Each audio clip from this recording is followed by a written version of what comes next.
Simona Ampo of Wayfield UC. Hannah Shaila Hanyesto of Wayfield UC.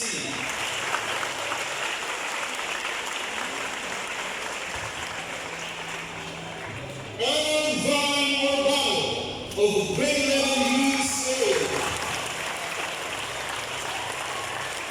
Alicia Alvarez of Grade 11 UC. Michael Espinosa of Grade 11 UC. Jane Morris of Grade 11 News Arts. And Gina Jollett of Grade 11 News Arts. Ladies and gentlemen, our master teachers, Dr. Luisa Nigo and Dr. Joey Balanera.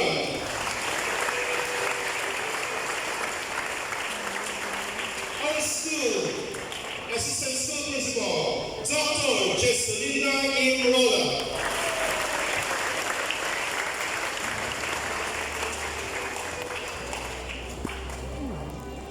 Women, sir, can you occupy this? Let us respect and honor to our flag. Ladies and gentlemen,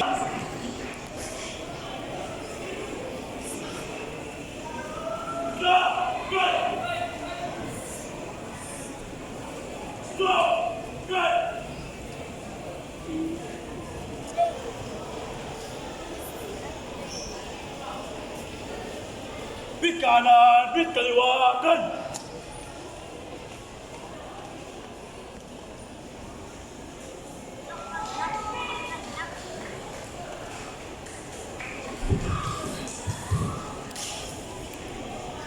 please be silent and sing the Philippine national anthem.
I need a thumbs up from you.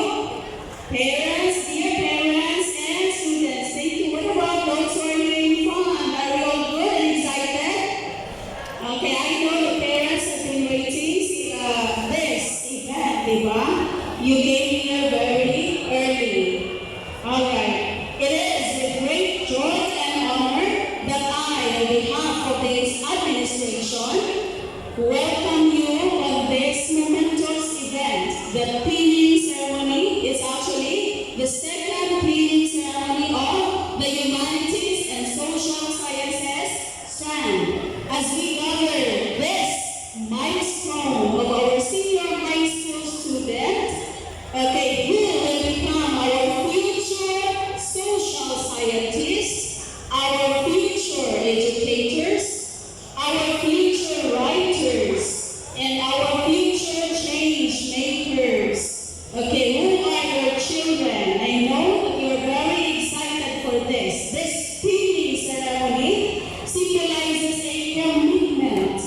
Your commitment to the ideals of the humanities and social sciences strand, which are critical thinking, social awareness, and the pursuit of truth and justice. My dear students, the pin that you will receive later is more than just an emblem. It represents your readiness to embrace the challenges and responsibilities that come with your chosen path. It is a reminder that as you students, you are called to be the voice of the society and empower them to make a difference. The school cannot make it alone. It's us, okay? Together, we are going to mold our students. Let us give them the wings to fly. Right? Okay. And the roots for them to grow to be a better person.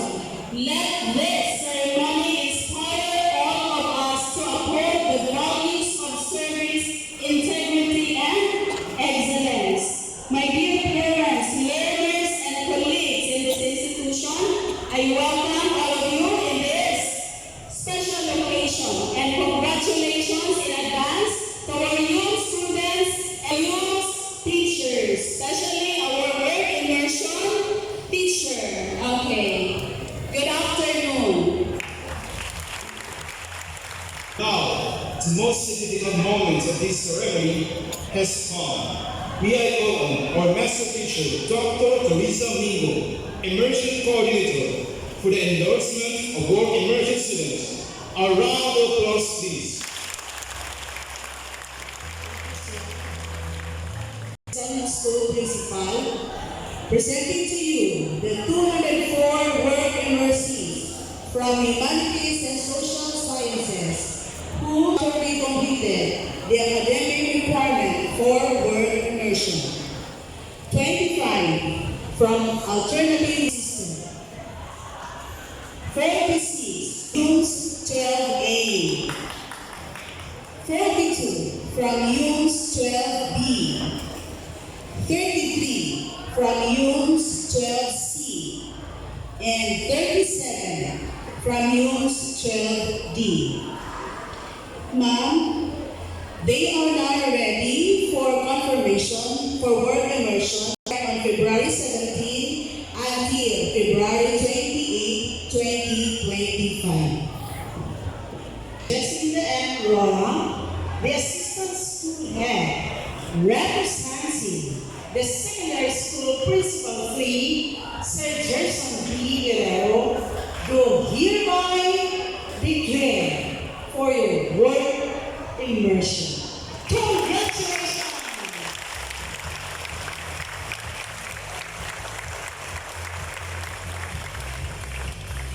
Thank you, Dr. Mingo and Dr. Ro. Moving on to the most awaited part, the transition of the students' academic and professional growth.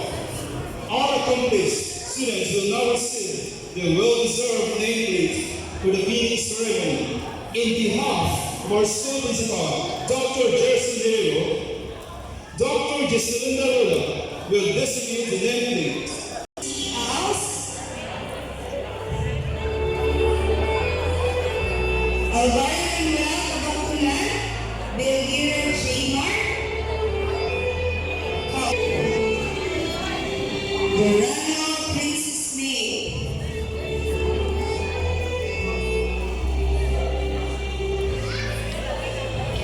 Elarno Reyame, Daria Aiza.